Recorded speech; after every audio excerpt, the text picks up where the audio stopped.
Ada garis tipis antara keberanian dan kebodohan, dan pagi ini saya memilih berdiri di antara keduanya. Ini bukan perjalanan yang direncanakan matang, bukan touring romantis dengan persiapan berbulan-bulan. Tadi malam, saat mata ini harusnya beristirahat, saya justru terjebak di depan layar kaca, menonton pertandingan bola sampai dini hari, meninggalkan sisa tidur yang kurang dan fisik yang jauh dari kata siap. Tapi ada sesuatu tentang Pangandaran yang terus memanggil. Sesuatu yang membuat saya nekat memutar kunci kontak dan mengajak si Nelly, si Jablay yang sudah cukup lama terparkir di garasi. Perjalanan dimulai dari Cimahi menuju Pangandaran lewat jalur selatan yang terkenal dengan dua hal, keindahannya yang magis dan tikungannya yang tak punya ampun. Saya Mas Nop dan ini adalah cerita solo riding pertama saya dari Bandung ke Pangandaran.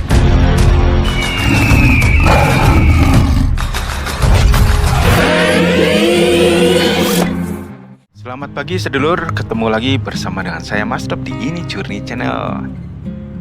Semoga pagi yang indah ini kalian selalu dalam keadaan baik dan sehat selalu ya.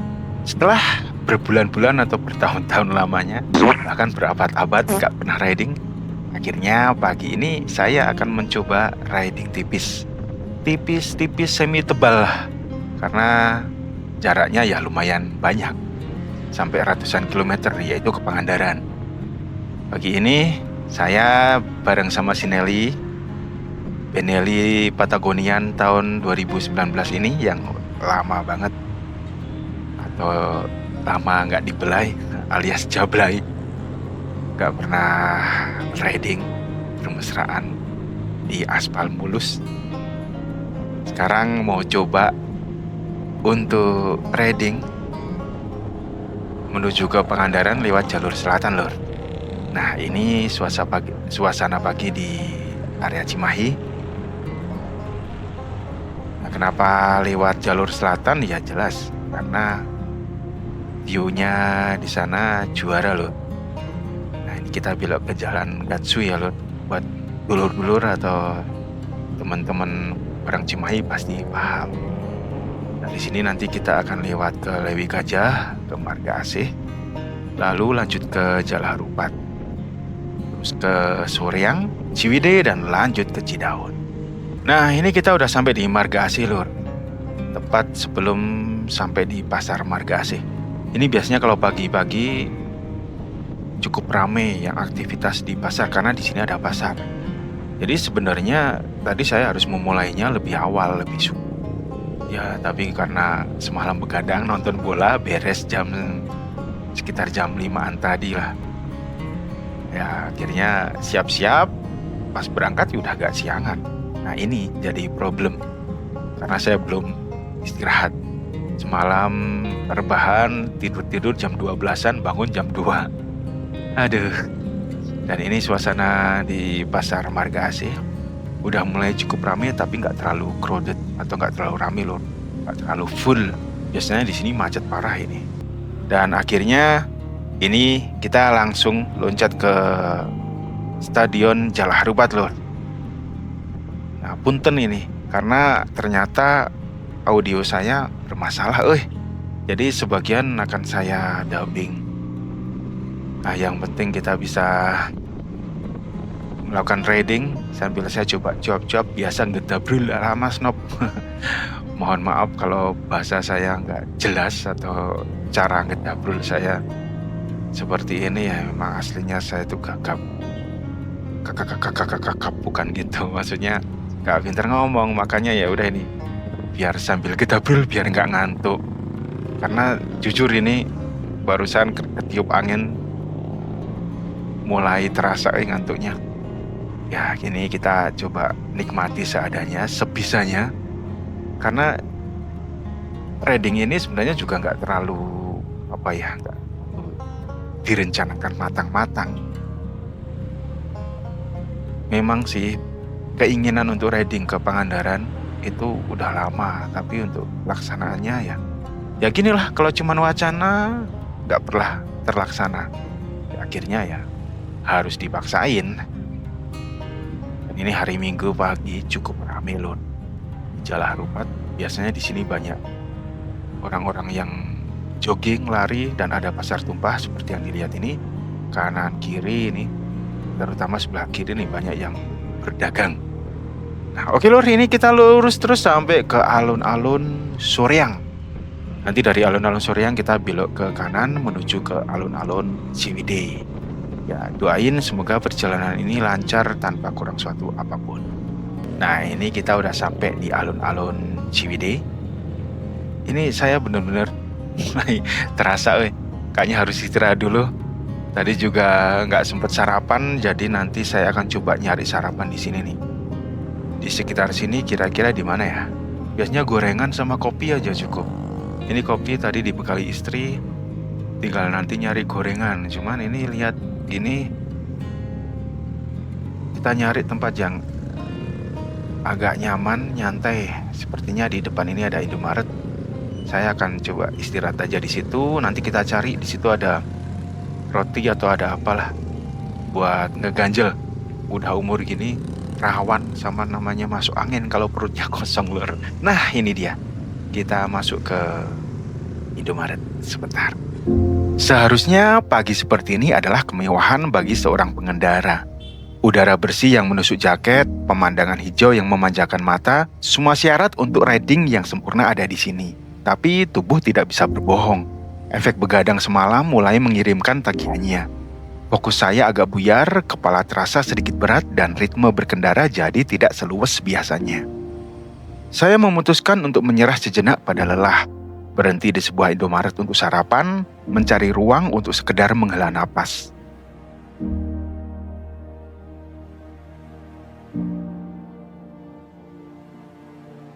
Gak usah, makan di sini aja. Oh, boleh. Boleh kan? Boleh, jadi 20.900 ya.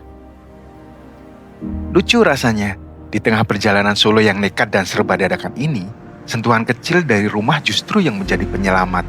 Kopi buatan istri ini bukan cuma penahan kantuk, tapi seperti sebuah pesan tanpa suara. Pergi untuk pulang, berkendaralah dengan aman.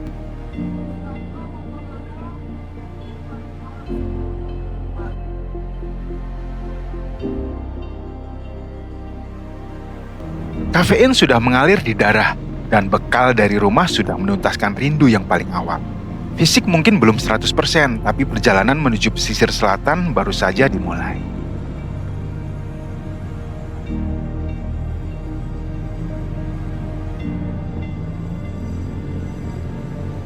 Nah, ini kita ada di kawasan wisata Ciwidey lur. Jalur adem. Tadi lumayan, udah istirahat, terus lanjut terus, naik terus menuju ke Ciwidey. Tadi udah mulai panas ini, udah mulai haredang. Dan ini kita masuk di kawasan wisata Ciwidey-nya karena di sini banyak banget tempat-tempat wisata ini seperti Punceling di sebelah kiri.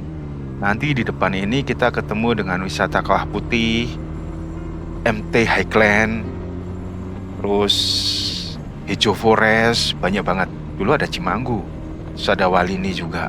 Ini di sini udah mulai terasa lengang, gak terlalu rame, dan ini asik ini buat riding, tapi tetap hati-hati. Dan ini kita lanjut, sebentar lagi kita sampai di jalur favorit atau jalur ikonik lur, Tapal Kuda. Dan yang paling saya sukai di sini ya ini dia, view-nya hamparan kebun teh yang luar biasa. Sejauh mata memandang itu seger pokoknya, ijo royo-royo lur. Dan jalannya seperti yang dilihat, mulus pisan euy. Ini ada resto dan cottage Bukit Senyum gitu. Bukit Senyum. Iya ya, Bukit Senyum. Nah ini jalannya asik pokoknya kalau buat riding. Orang Bandung yang suka touring, gak mungkin lah kalau gak kesini. Ini sebentar lagi kita sampai di Tapal Kuda lor. Salah satu spot ikonik jalur Ciwidey. Nah ini nanti saya akan coba berhenti sebentar. Nah karena memang Solo ya jadinya agak repot ini. Dan ini satu pengalaman selain pengalaman solo riding ya, saya juga sambil ngonten gini bener-bener was-was juga. Nah ini dia Tapal Kuda Ciwidey lur. Ini kalau pakai drone mantap. Ikonik pisan pokok nama.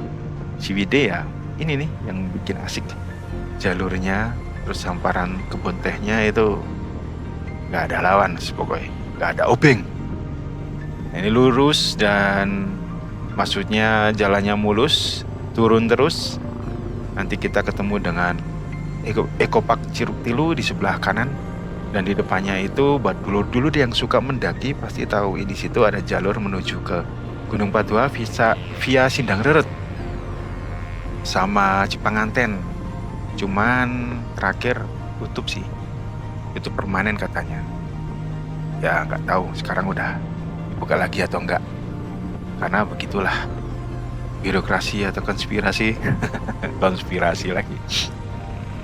Dulur-dulur yang suka mendaki bisa join atau mampir di channel saya bersama dengan istri di Ini Gunung. Di situ saya mereview jalur pendakian bersama istri dengan tema pasutri pendaki umur 40 plus lur. Jadi tagline-nya ya Dengkul Retro, slow pendaki slow Dengkul Retro.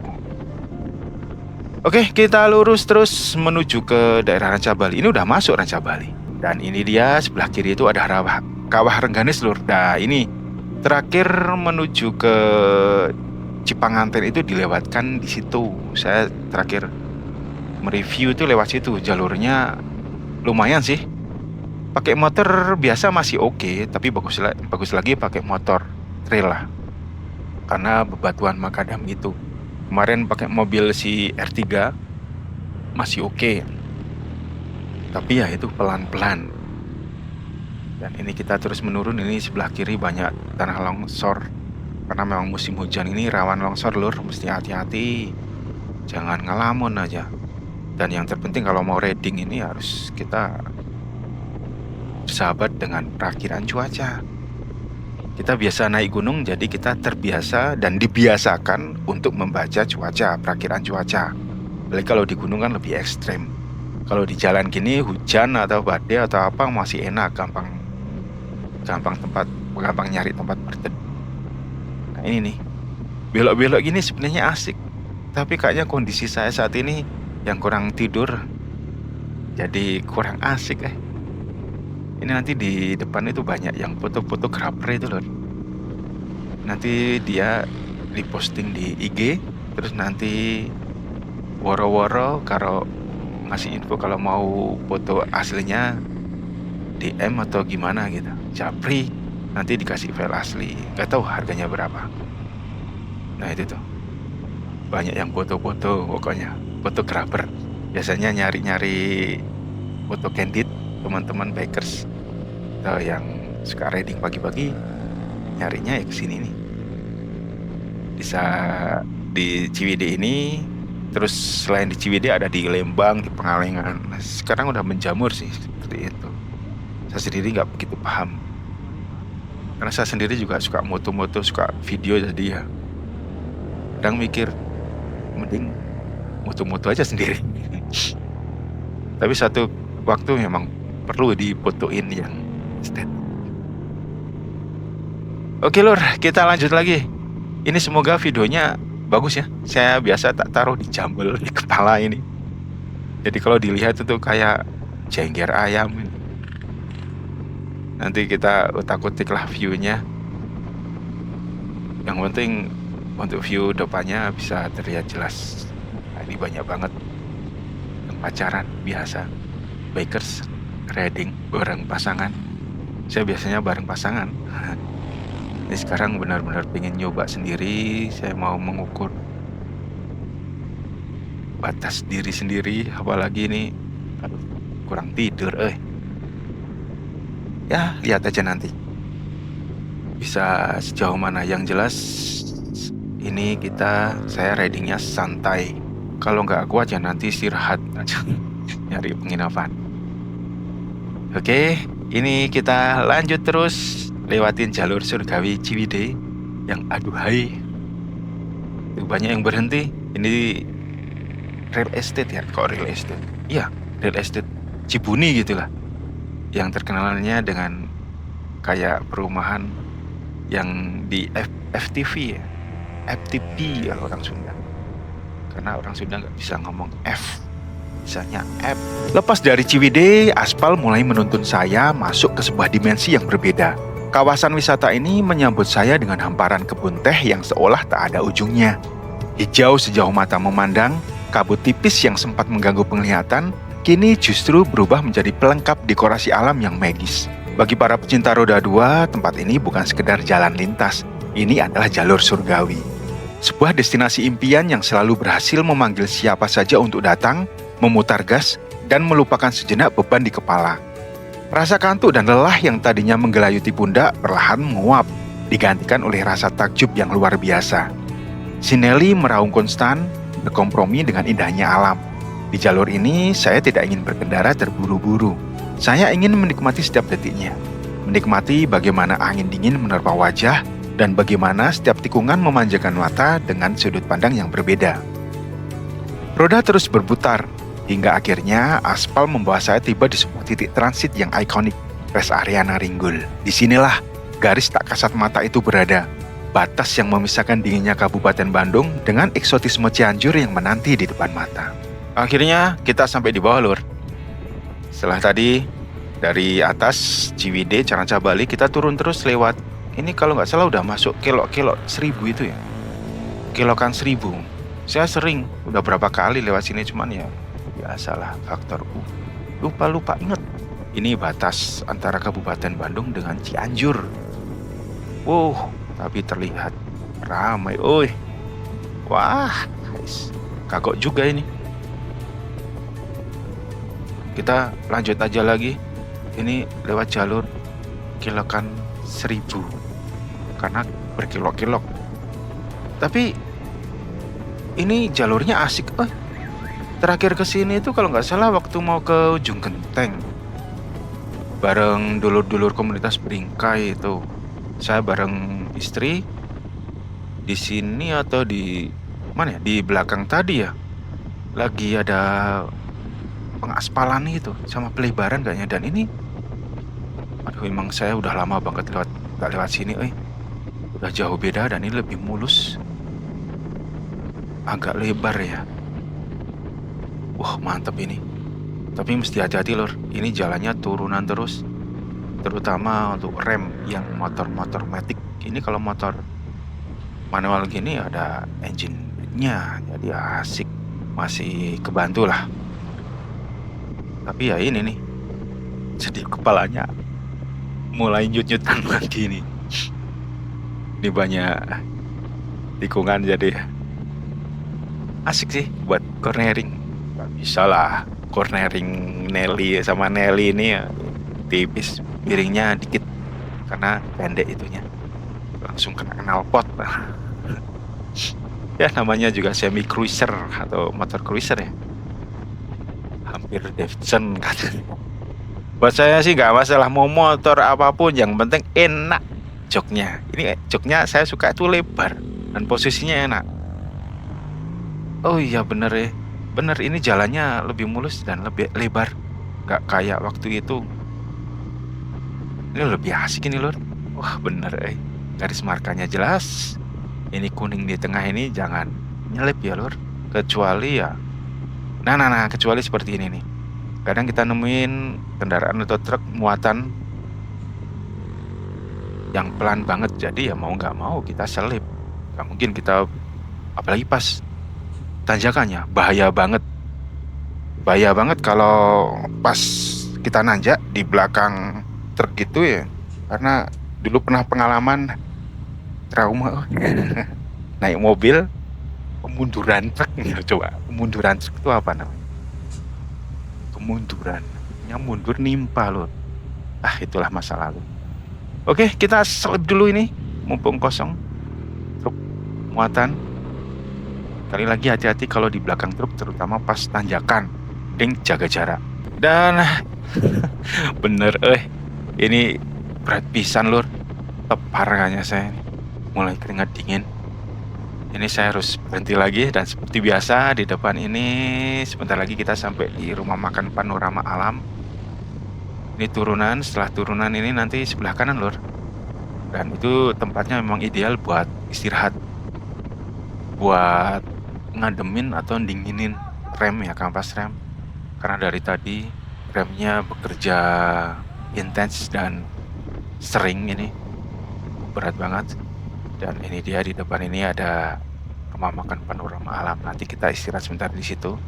Ini udah oleng, bener-bener. Ini badan saya keringet dingin. Aduh, punten lur. Jadi ini saya ada di rumah makan Panorama Alam. Bubuk lur. Tadi mau muntah. Nggak tidur, jadi tidur cuman itu sih. Ya mungkin kalau yang udah biasa reading nggak tidur pun juga bisa. Cuman saya udah lama nggak ini, jadi benar-benar bubuk. Asam lambung naik, pesen teh hangat ini. Ini bahasa mau rebahan sebentar. Terus ini mau berangkat malah hujan. Jadi view panorama alam itu seperti ini. Di bawahnya ada tanjakan Amin atau Aming. Dan ini sekarang pukul berapa ini? Ya udah jam 12. Panorama alam itu view-nya nih 1000 curug. Air terjunnya banyak banget. Coba. Itu dia.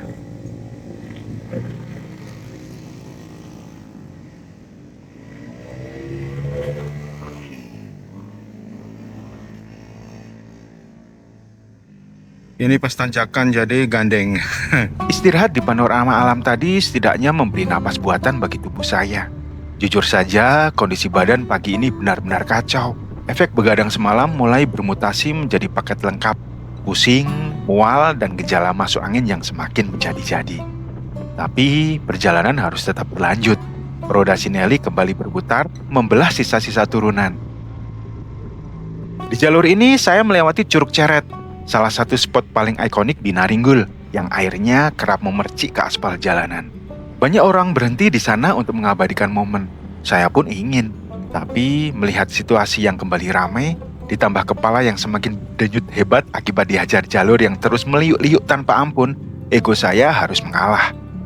Berhenti di keramaian dengan kondisi kepala yang pusing dan perut yang mual bukanlah kombinasi yang baik. Setiap tikungan terasa seperti ujian pasang surut konsentrasi. Di satu sisi, alam Naringgul ini terlalu indah untuk dilewatkan. Di sisi lain, tubuh saya terus berteriak meminta kompromi. Pada akhirnya, tubuh punya cara sendiri untuk menghentikan ambisi pengendaranya. Tepat beberapa kilometer sebelum menyentuh pertigaan Cidaun, pertahanan saya runtuh. Pandangan kabur, keringat dingin mengucur deras dari balik helm, dan rasa mual sudah di ambang batas. Saya akhirnya tepar lur. Di sebuah saung dari warung pinggir jalan yang sedang tutup, saya merebahkan badan, menyerah total pada keadaan. Logika dan kewaspadaan yang biasanya saya jaga ketat, menguap begitu saja digantikan rasa kantuk yang luar biasa. 1 jam penuh, saya tertidur pulas.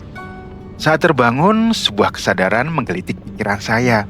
Di tengah kondisi pasrah dan tidak berdaya tadi, saya bahkan tidak sempat memikirkan keamanan barang-barang bawaan.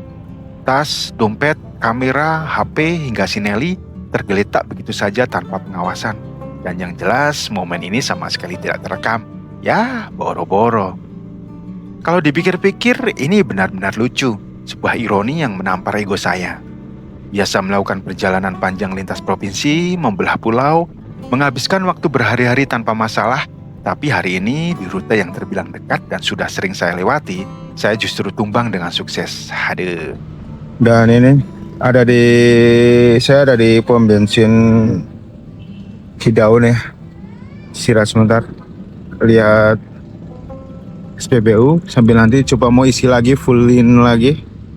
Ini areanya cukup sepi, nggak terlalu rame, dan nyari bakso enak ini kayaknya. Perut saya nggak enak-enak itu. Bakso kuah pedes. Tadi saya dari sana tak parkir situ. Terus jalan keluar sini, ternyata di sini ada bakso ini. Mau coba bakso. Ada pom bensin mini. Ini pom bensin mini sebelahnya SPBU. Oh, mungkin SPBU-nya nggak 24 jam mungkin. Kalau ini 24 jam mungkin. Semoga sembuh. Oke lur, ini kita masih di SPBU. Tadi habis bakso. Kita lanjut lagi. Yuk. Masih kerasa nggak enak, tapi tidak mendingan sih. Tadi makan bakso pedes, seger. Nah, ini kita mau isi bensin dulu sekalian, biar tidak bingung.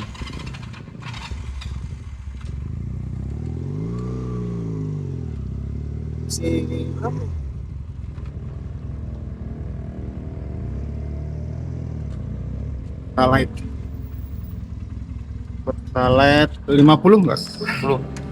Lepas dari pertigaan Cidaun, jalur pantai selatan menyuguhkan wajahnya yang paling menawan. Aspal hitam yang mulus, membentang lurus, membelah cakrawala. Melihat trek seperti ini, gairah berkendara saya yang sempat padam seketika menyala kembali. Mood saya kembali ke level tertinggi. Dan tak mengapa, si Nelly pun terasa jauh lebih ringan dan bertenaga, seolah ikut gembira melibas aspal mulus Pansela. Namun, jalur pantai selatan selalu punya kejutan. Di saat ritme berkendara sedang asik-asiknya, langit mendadak tumpah.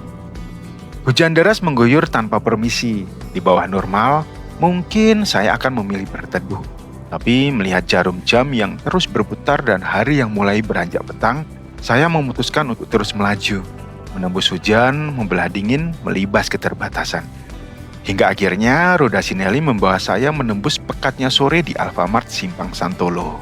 Saya berhenti di sini bukan cuma untuk menyeka air hujan, tapi untuk menghadapi sebuah pilihan yang krusial.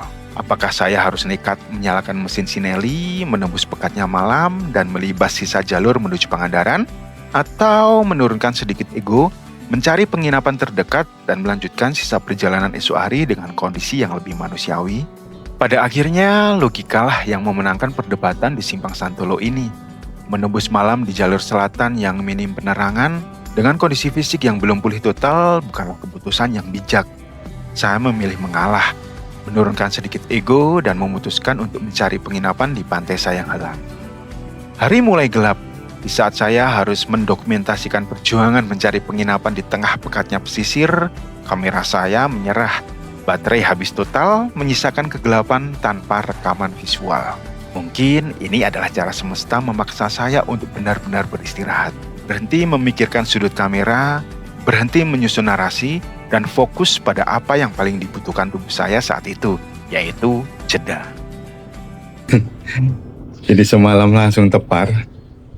Kita jemur di sini. Ternyata hujan, nggak kedengaran. Ini basah. Base layer basah, CD jaket manja basah. Ini anduk kok ya, dapat 2 kok ya di depan semua. Ini kebasah kuyup. Yang ini tak taruh sini, kena. Ini kotoran apa ini ya? Yes. Ini mendung. Karena saya mau ke depan sebentar. Kita parkir di sini.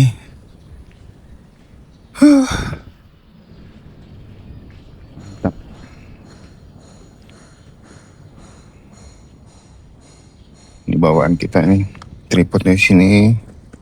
Nah di sini nggak kehujanan soalnya ada atapnya. Kita mau bikin ngopi ya. Yuk ngopi yuk di sana. Pantai Sayang Helang pagi ini. Dan itu hotelnya di situ, mantep.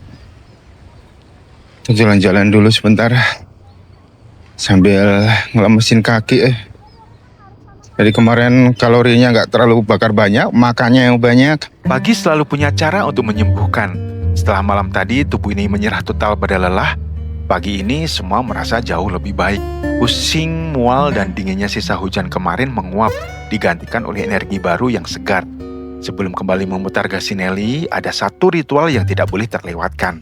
Di tepi pantai Sayang Helang ini, saya mengeluarkan perlengkapan outdoor dari Hike and Run. Peralatan setia yang biasanya menemani saya menerjang dinginnya puncak gunung. Namun pagi ini sengaja saya bawa untuk menemani hangatnya pesisir. Pagi yang indah ini kita mau ngopi nih. Terima kasih dari Hike and Run. Fair maple-nya mantep.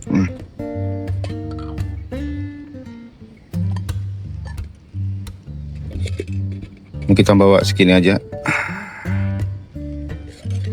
Fair maple, kita ngopi-ngopi. Menyeduh kopi dengan mocha pot di alam terbuka seperti ini selalu memberikan kepuasan tersendiri. Aroma kopi yang kuat berpadu dengan aroma asin laut menciptakan sebuah simfoni pagi yang sempurna. Udah sih dulu Lur, belum nanti kita lanjut jalanan. Sebagai pelengkap, semangkuk bubur ayam hangat menjadi menu sarapan saya hari ini. Menikmati suapan demi suapan dengan view bentangan laut selatan yang menenangkan adalah sebuah kemewahan yang mutlak. Oke Lur, terima kasih udah menonton dan ngikutin. Jadi saya nggak benar-benar solo riding karena ada kalian. Terima kasih kalau udah nonton. Maaf kalau banyak kekurangan sama kesalahan ya. Sampai jumpa lagi.